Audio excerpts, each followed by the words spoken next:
You have a lot of great songs on the album, including All Black Everything. What was the inspiration behind that song, All Black Everything? Let me think back.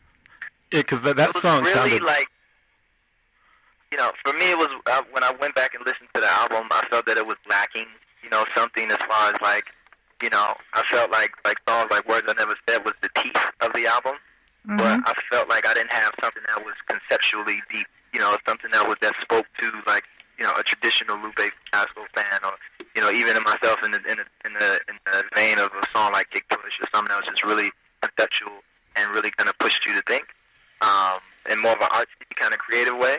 And so the product of that is All Black Everything. It's like, well, imagine a world, where there was no slavery, no American slavery. The American system of slavery didn't exist. And how would the rest of the world look? How would the world look today?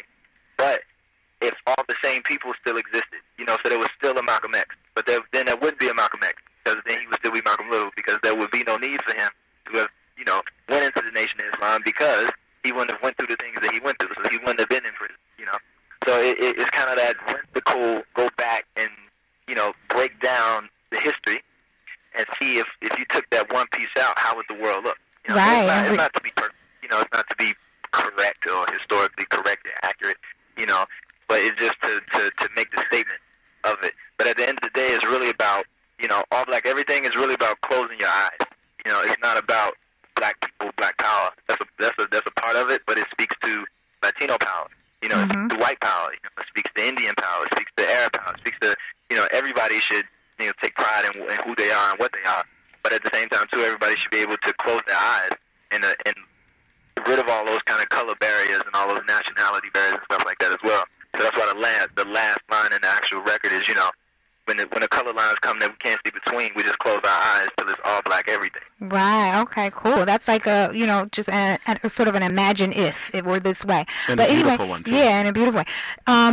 My co-host Bashir is going to chime in. He has a question for you. No doubt. What's going on, my brother?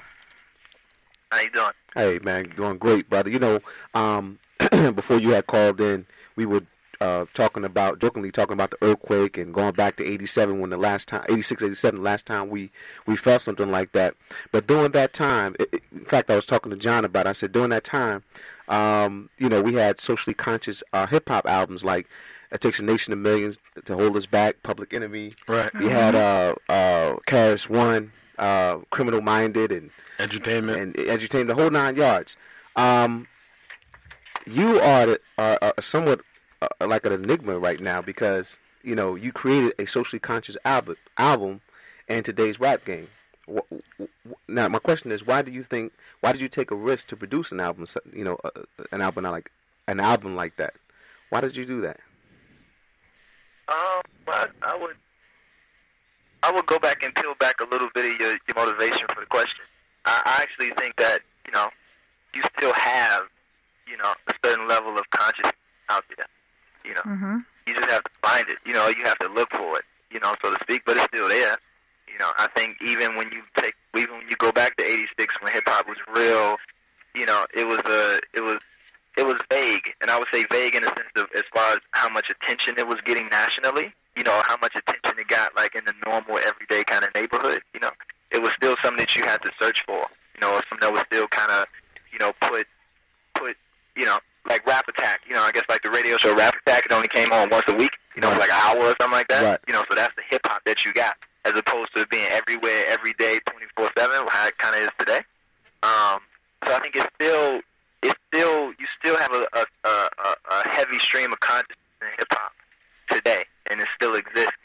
And I think if you look at artists like Immortal Technique, you look at artists like Talib Kweli, you look at some of the songs right now that are on the Watch the Throne album, that speak to a certain level of awareness and a certain level of community kind of unity, so to speak.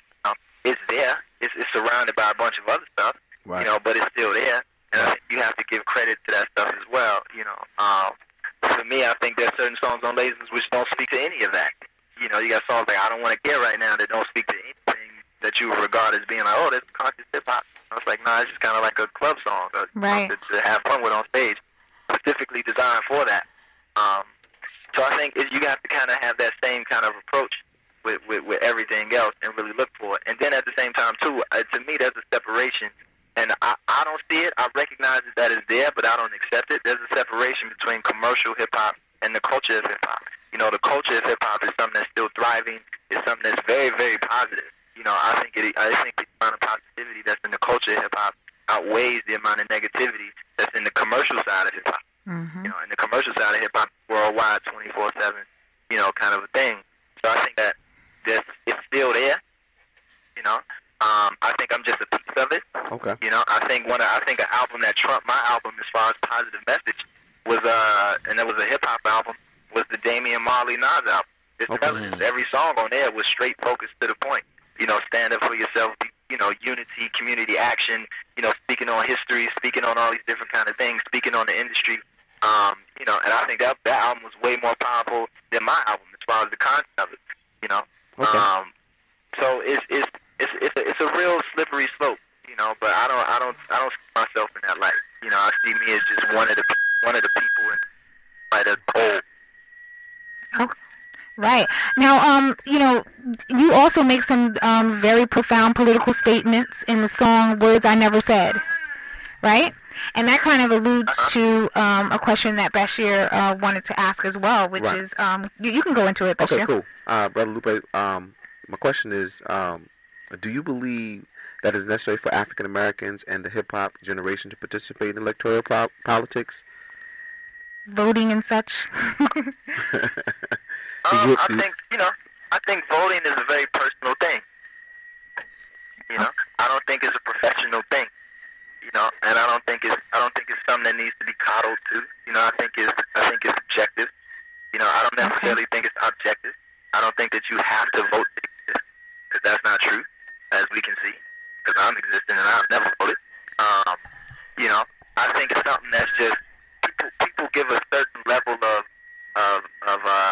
they hold it in a certain regard, in a certain high esteem, put it on a certain pedestal, because of, you know, some of the actions that took place in the past. You know, where it's like people always bring up, yo, you don't vote, people died to vote.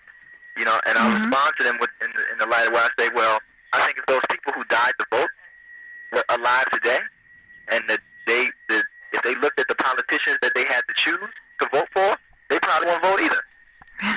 Wow. You know, there's a certain kind of honesty that you got to have when you go into the political system, and a certain kind of level of education that I think you need to have, and understand that this place is in certain aspects, is a very broken place. A lot of the philosophies that built this place are backwards. You know, I think there's always room for improvement, and I'm one to progress it, as opposed to just critique it with no kind of like, you know, substantial solution to it. But you have to take into consideration that the Constitution was written by slave owners, but it's our document of freedom. Every time we bring up freedom, we go back to the Constitution, but the people who wrote the Constitution were slave owners. You know, and so it's those kind of hypocrisies that still stand out, because those are the standards. And when I say the standard, I speak of the Constitution that we're using, you know, as to espouse our freedom. You know, as an example of this liberty, you know, embodied, so to speak. But you couldn't even you had to wait years and years until you gave actual physical liberation to a large part of the population of this country. You know, but there's a certain hypocrisy when I look at the political system, specifically in the United States of America, that I just can't vouch for.